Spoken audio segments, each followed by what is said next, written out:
Hello. The Octo-Agents have really come a long way since their debut in the original Octonauts TV show. We're going to take the Octo-Agents and compare each counterpart from the original Octonauts show and Octonauts Above and Beyond. And we're going to decide who was the better agent, the better character, and just more developed in each installment. To be qualified for this comparison, the agent has to appear in both Octonauts and Octonauts Above and Beyond to count. So unfortunately, we're excluding Pawnee and Selva because they've only appeared in A and B and they're exclusive to A and B. If you don't know who I am, what's going on everybody? It's your girl Eugen. I'm an autistic music artist, and when I'm not making music, I like to make videos about my special interests like Octonauts. If you want to support this autistic creator, be sure to subscribe to my channel, ring the bell for notifications, and follow me on all of my social media platforms. And without further ado, Octo-Agents, please report. Pearl. When we first meet Pearl in Octonauts, she is introduced as Shellington's sister. She is a scientist, just like him, and she knows practically everything about kelp forests and kelp plants. We learn about the relationship between sea otters and the kelp forests, and how the kelp forest depends on the sea otters to eat the red urchins, so the red urchins don't destroy the kelp forest, but she has been running behind because she is taking care of her newborn son, Periwinkle. So the Octonauts decide to help out in some sort of way. She does report for her urchin duties at the end, but does she do anything else? Okay, moving on to A and B. Pearl is a new recruited Octo-Agent. Her debut episode as an Octo-Agent is Devil's Old Pupfish. She introduces the Pupfish to the Octonauts and her little brother, Shellington. Oh yeah, it is revealed that she's the older sibling, which is actually very refreshing to see that the Octonaut is not the older sibling. But also, we kind of saw this coming because compared to Shellington, Pearl is much more mature and much more assertive than him. When the algae rock falls into the cold, deep, dark abyss, Pearl doesn't just stand there. She goes down into the cold, deep, dark abyss to retrieve it. And also Shellington follows because he's always there to protect his sister. She enlists the help of Periwinkle to help her with the knot, and she ends up getting it done. Shellington just gives her this proud little brother look.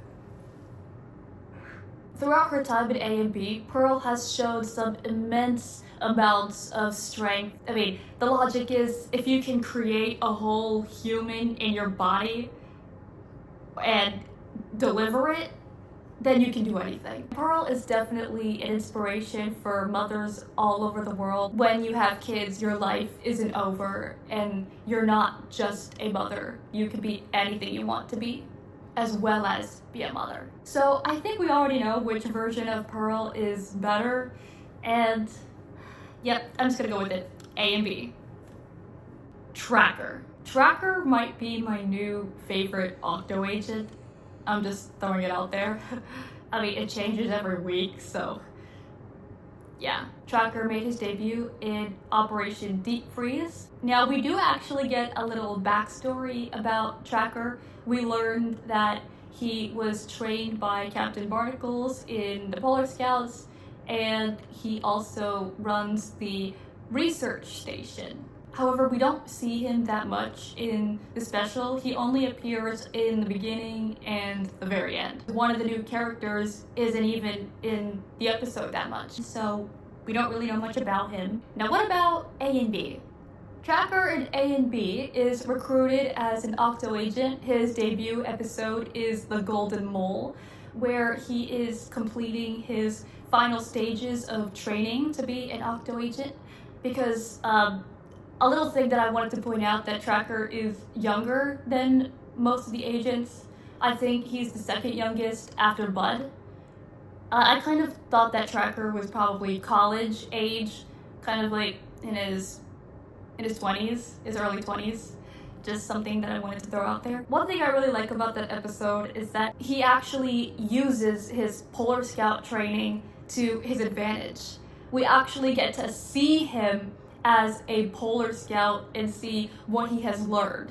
He doesn't just tell us, he shows us. Show, don't tell. Because of his resourcefulness and his Polar Scout training coming to save the day, he is a full-fledged Octo-Agent. Later in the series, we actually learn a very interesting thing about Tracker. He likes birds, which I think is really, really cute because he lives in a really cold, freezing climate where birds are basically non-existent. So the fact that he gets to travel the world and discover all these different types of birds is genuinely very, very cute. Another thing I wanted to add is that Tracker is really good with kids. When Kashi is exploring the environment and just using her magic and wonder like every child should have, Tracker is just having fun. He's playing along into her magic and wonder, and he's having a really great time. You kind of get this sense that he's like an older brother to Kashi. They didn't need to give Tracker this much development, but I am so glad they did. I don't think we need a competition to decide who's the better version of Tracker. A and B all the way. Min. Now, Min's case is a little more confusing because season 5 doesn't have an English dub. However, I was able to watch the episode fully. I mean, yes, it was in Chinese, but I tried my best to articulate through the animation and through the visuals. Min made her debut in the Chinese giant salamander. Unlike the other characters, she is the first character that we see on the screen. Usually it takes a little bit of time and the episode is building up for a character's debut, but as soon as the episode starts, Min is the first character we see. They just throw it in our face, just like that. They were not holding back. So Min is investigating the giant salamander and how his eggs might fall sick due to rising water temperatures. However, the salamander thinks that she's gonna mess with his eggs, so he traps her in this cave. Okay, Min, I love you, but I don't think just waltzing into someone's random cave is the best idea. Well, at least we got a taste of one of her flaws. She is kind of unaware. She just waltzes into danger, not thinking about it.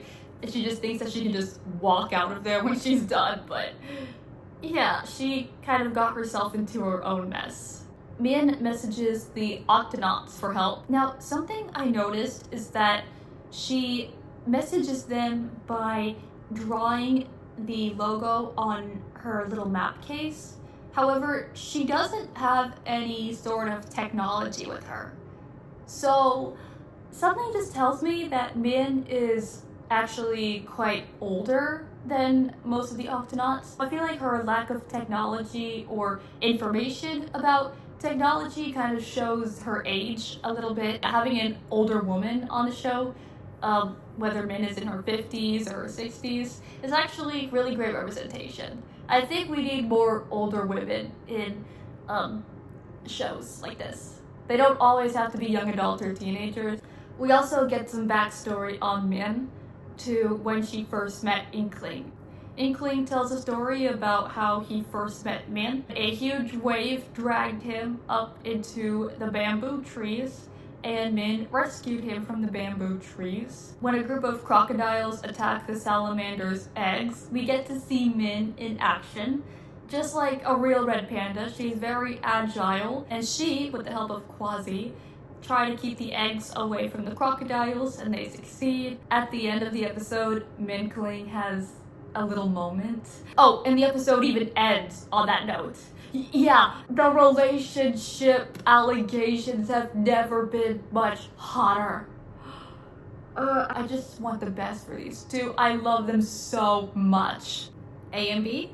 Let's discuss it. Her debut episode was The Caterpillar Caravan. She sketches out a new map of the area. She helps Dashi and Shellington with the caterpillars. When they turn into butterflies, she is there. Honestly, Min kind of stays the same. She doesn't go through an epic change in A and B, and honestly, that is okay. Because we don't always have to have a character go through a big, life-changing story arc to justify their existence. I mean, Min was already a good character to begin with. We saw her flaws, her skills, and her personality, so we didn't really need anything more. Although there is an episode where I do want to highlight some of her best moments. It's called The Iguazu Falls. When she's trying to distract the hawk, her flaws get the best of her again. She's parkouring all over the mountain and she is absolutely worn out. And then the wearing out causes her to lose focus and she nearly falls off of the cliff. But she's able to recover. I'm glad to see her flaws are taking account again. Also, they picked the perfect Octo-Agent to pair her up in this episode. Pawnee. Pawnee and Min are both agile. They're the most athletic members of the Octo-Agent, so that is an absolute good pairing. I am glad the writers actually thought this through. That's what I love about the Octonauts writers. They actually think things through. So who's the better version of Min? Well, she is great in both of them. Honestly, I can't really decide. I think we're just gonna give her a tie. Octonauts in A and B, she is a good character in both. Natquig. Professor Natquig made his debut in Operation Deep Freeze, the same special as Tracker, and his appearance has been building up. He needed the Octonauts' help because of the ice chasms and because the research station is going to suffer a really horrible fate if it falls down the chasm, and also to help the penguins cross for their migration. His personality, he's very witty. He's like your whimsical grandpa / uncle. So that is something that I really like about him. He's very quirky and he's kind of wacky Wonderland Mad Hatter vibes, and that's what I like. Natquig does call for help, but he doesn't really help them out, which I think is just kind of weird. Okay, Natquig is also a mixed bag, because his position or his job isn't really clear. He supposedly owns the Antarctic Research Station, also known as the GUP-I, but it's never really clear what exactly is his job. Is he an Antarctic researcher? Is he a polar scout teacher that's not a polar bear? Honestly, his position is kind of confusing. I just coined Antarctic researcher, especially because he doesn't really appear out of his environment that much. He only seems to work in the Arctic and the Antarctic, and he doesn't really leave his station. So I can't really say much about his relationship with the other agents. Considering that A and B talks about climate change, I figured Natquig should be the first one to know about climate change, because the root of climate change is the ice caps, the glaciers melting. So I thought that he would be the most educated about climate change, but they don't really seem to acknowledge that. And I think that was kind of a wasted opportunity that I think Natquig could have had. Natquig in A and B isn't being used to his potential. He's constantly getting held back in favor of other missions that take place in the Arctic or the Antarctic. And he isn't really stepping out of his comfort zone that much. Even if a mission does take place in the Arctic or Antarctic, I feel like he's still being held back. Plus, in Operation Deep Freeze, in the end, Natquig finally gets to meet Tracker. By the opening tune of Octonauts A and B, they're actually seen in a GUP together, and so that had me thinking that Natquig and Tracker would have some sort of mentorship to have Natquig mentor Tracker after mentoring Barnacles. It would be kind of like the passing of the torch. But we never got to see that mentorship, and that was really disappointing, and it was such a wasted opportunity. So, where would Natquig go? Honestly, Natquig doesn't have much to do in both, but I've ultimately made my decision. It's going to be Octonauts. Operation Deep Freeze is his peak. Next up, Ranger Marsh. Ranger Marsh was first introduced in the Great Swamp Search special.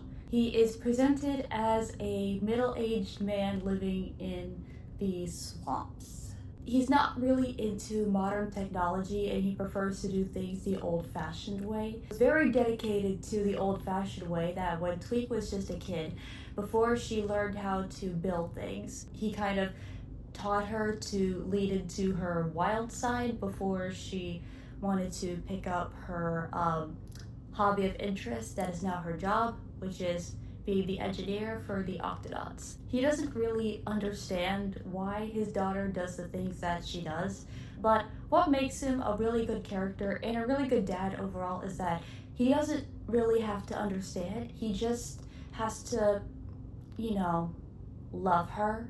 In the climax, it actually pays off when he gets trapped and Natquig has to rescue him using one of her gadgets and gizmos. And then he kind of learns that they are important. And they're important to her, and they're important to society and the Octonauts in some way. At the end, he is gifted a Octo tablet so that he can communicate with his daughter and with the Octonauts through the tablet, and he won't have to use the rusty radio. A and B is where his character arc continues. So here's what I do want to point out. Some people think that they hit the reset button on Marsh and he has to relearn the same lesson over and over again, but I don't really think that's the case. The reason is because when we go back to Great Swamp Search, the Octo Grabbers were just these grabbers. It was very simple, very small. Also, it was only used once to help him out. So one time is like, okay, what's next? But 2 times, he's gonna have to learn to get used to it. And a 3rd time, he's definitely gonna have to learn to get used to it.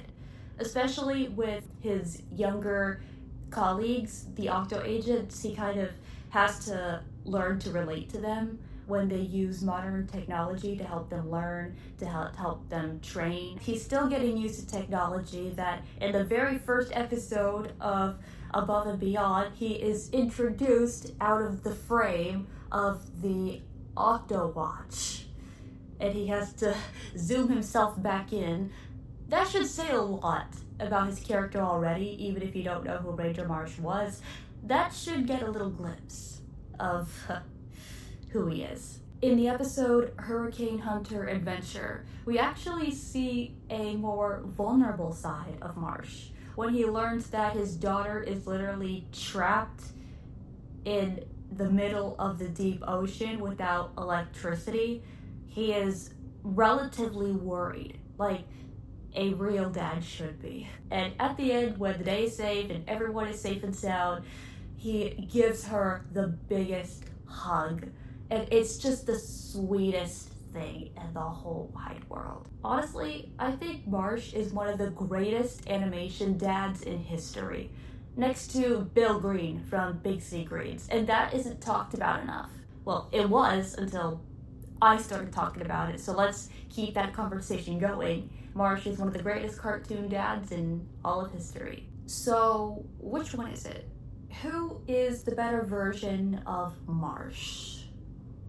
Well, on one hand, you've got a fully fleshed out character, but on the other hand, you have a character going through an arc that is realistic because they don't learn by the first episode, and it's a slow growing process. So, which one? Honestly, this is quite difficult.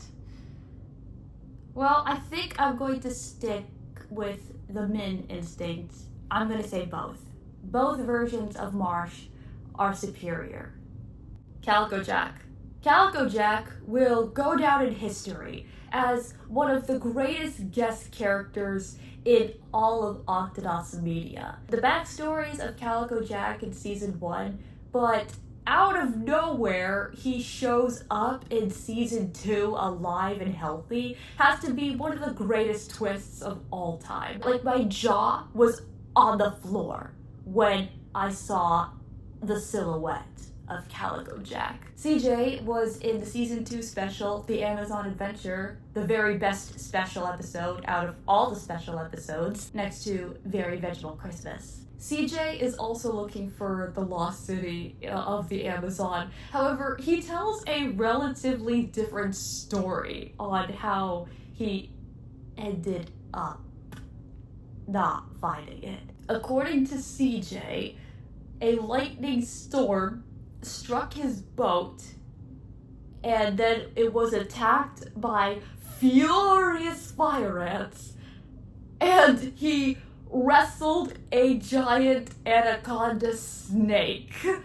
I think you could see the current mission having a bit of a deja vu, with the capybaras acting as the furious fire ants and an actual green anaconda snake. Except it's not a giant anaconda snake. It's very, very small. I know they're supposed to be very big, but they're very skinny. The Octonauts anacondas are very skinny. And they're not even big. They're just long and skinny. The anacondas in Go Diego Go are big. They're huge. I think it's just an animation thing. Maybe they didn't have the right technology to make a huge anaconda move, so they had to actually, most of the creatures in Octonauts don't look like how they're supposed to in real life, but you know, that's what animation can do for you. That's the magic of animation and the magic of cartoons. So after a battle with the anacondas, they end up finding the hidden city after Calico Jack gets introduced to the Octonauts, of course. And then we get a little bit of vulnerability. This was our very first taste of emotion in the Octonauts, where Calico Jack asks Quasi to join him, to leave behind his crew to join CJ on his pirate adventures. Quasi actually is ecstatic about this idea, but when Barnacles and Peso tell him to go look at the fishes with them, Quasi decides to not take the offer. He wants to stay with his found family. And Calico Jack, he doesn't try to argue about it. He gives Quasi the treasure map that they worked so hard to find, and they finally found the treasure together. Also, the lesson of sometimes the treasure is not about the destination, but the journey. And the fact that the journey was an expedition, an adventure with his granddad. That was the treasure. Calico Jack and Pete depart and say their goodbyes.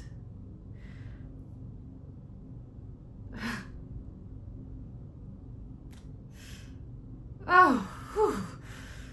Oh my gosh. I didn't expect to get so worked up for an Octonauts episode. Oh my goodness. In Above and Beyond, Calico Jack and Quasi team up for this little side quest, this side pirate quest that is to check on islands all across the world to make sure the wildlife and the creatures are safe. And for a while, Quasi actually just disappears.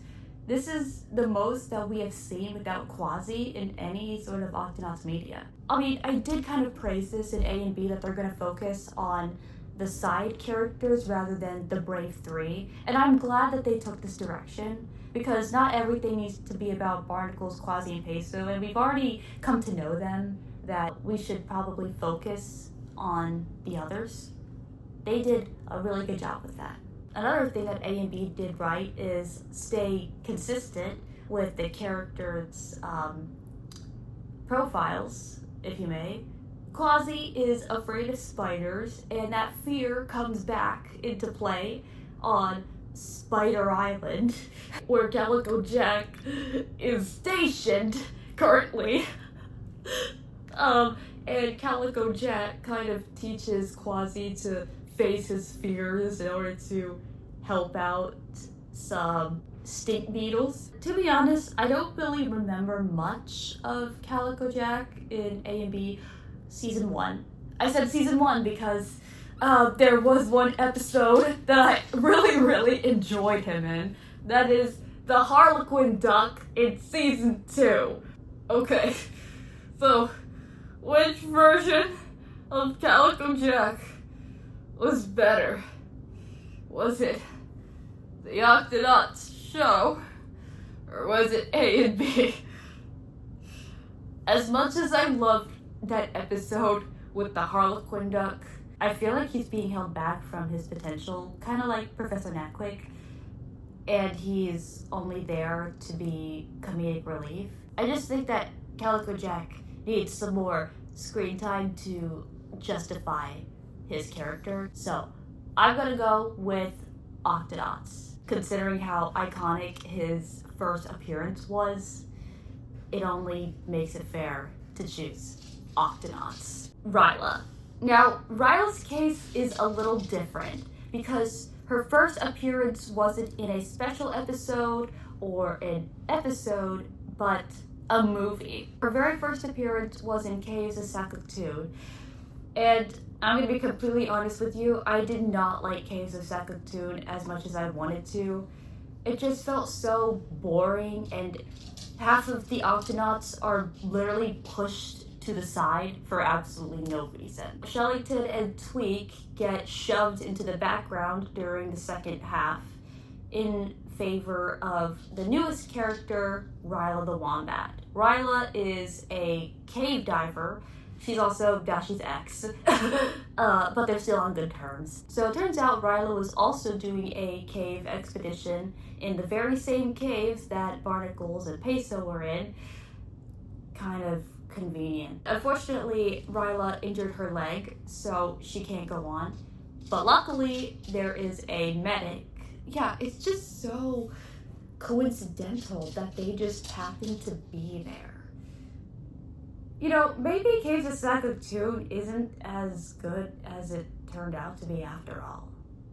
Luckily, Peso is a medic, so he bandages up her leg and they immediately start trying to find a way out again. It's also very convenient that she knows Dashi, because if she didn't know who Dashi was, do you think Barnacles and Peso would have been able to trust her? Again, it's all these conveniences. It's just not making the story believable. And it's just making our characters out to be helpless.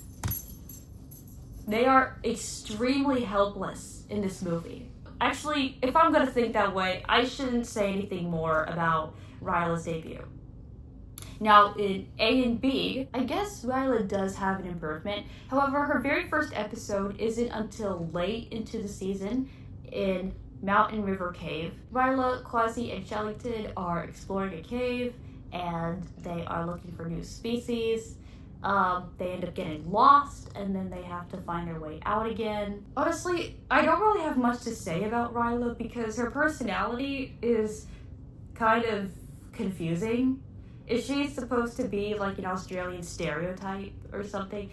It's just that I have a really hard time connecting with her because I don't really know what she's about. I feel like Ryla doesn't really have a character outside of being Dashi's ex, but she's not mean or obnoxious like Hadaka. So I guess she is better than Hadaka. Okay, this is gonna be difficult. Where do I put Ryla? Honestly, I'm just gonna say straightforward. A and B is the winner, because Caves of Saskatoon is just... Okay, let's just move on. Last agent, Bud. Now, Bud was also introduced in Season 5. He made his debut in the episode The Beavers, and he was actually just a kid, probably slightly older than Pinto and Kashi because he does have a growth spurt at the beginning of A and B. Oh wait, that's also confusing, because how come Bud aged up quite a lot, but Pinto and Kashi haven't aged at all? It's so weird. Or unless Bud was already older than them, then I guess it doesn't matter.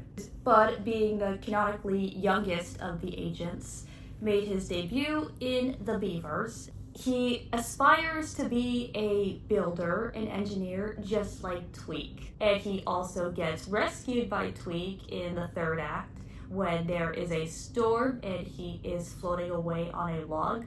At the end, he also builds her a Gup D, a model of the Gup D. And it's really, really cute. Very cute. Now in A and B, Bud is much older and Natquig is doing mentorship. I really like Natquig and Bud's mentorship kind of relationship. I feel like Natquig is kind of like a mentor but also like an older sister figure to him, and I really like their chemistry. Bud makes his Above and Beyond debut and English debut in The Termites. Throughout A and B, Bud continues to wow us and the agents with his inventions. When they need some sort of new invention to help them on a specific mission, he is the first one that they're gonna call. Whenever they need a new gadget on a mission to help them, he is the one that they call. Also, I like to think that Bud is becoming an engineer to not only express creativity, but to also give Natquig an extra set of hands. She overworks herself a little bit too much, and she could use a full-fledged break. I feel like Bud is going to become the new engineer of the Octo-Agents. That's going to be his position, where he builds for the agents. Also, I want to give a little shout out and mention to the episode The Mysterious Webs. That episode was mostly agents. The Octonauts were there too, but they only played a very minor, subtle role. I really enjoyed Min, Tracker, Selva, and Bud's chemistry, and I feel like The Mysterious Webs is Bud's highlight episode because he really comes through here with his skills, everything he has learned. Oh, and also his bond with his new coworkers. After what has been said, it should be no surprise when I decide that Bud in A and B is the superior version of him. And I cannot wait to see more from Bud in A and B.